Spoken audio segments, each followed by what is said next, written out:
Salmo Kapitulo 109. Ang mulo sa tawong anaa sa kalisod.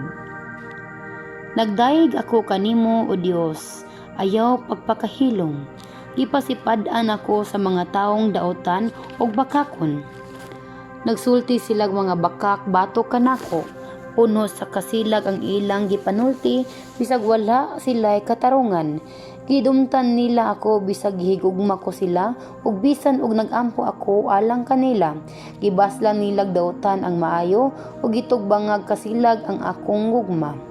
Pagpilig taong daotan aron maoy maghukom sa akong kaaway, ug himuang nga usa sa iyang mga kaaway maoy mokuya kaniya.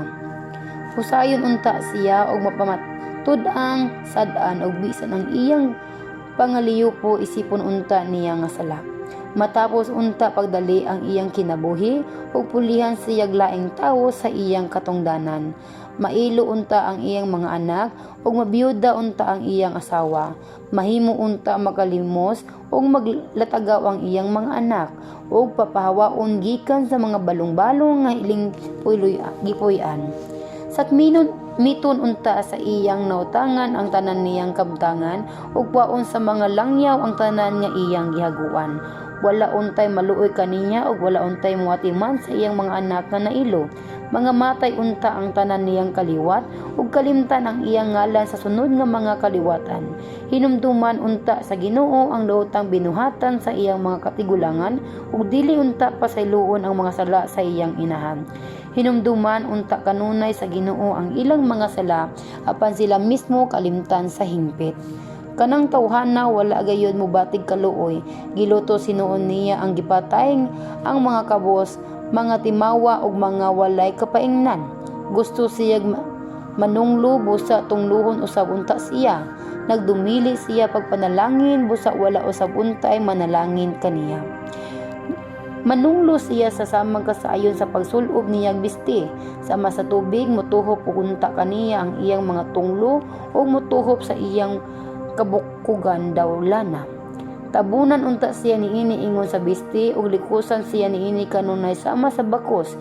Ingnon unta niini ang pagsilot sa Ginoo sa akong mga kaaway nga nagsultig labihan kadautan batok kanako. Apan o Ginoo nga akong Dios, tabangi ako sumala sa imong gisaad ug luwasa ako tungod sa kaayo sa imong gugma. Kabos ako ug timawa ug gisakitan ako sa kahiladman sa akong kasing-kasing. Hapit na ako mahanaw sama sa anino sa kahaponon. Ipadpad ako sama sa dulon. Wala nay umoy ang akong mga tuhod tungod sa kagutom. Niwang ug luya na ako kaayo.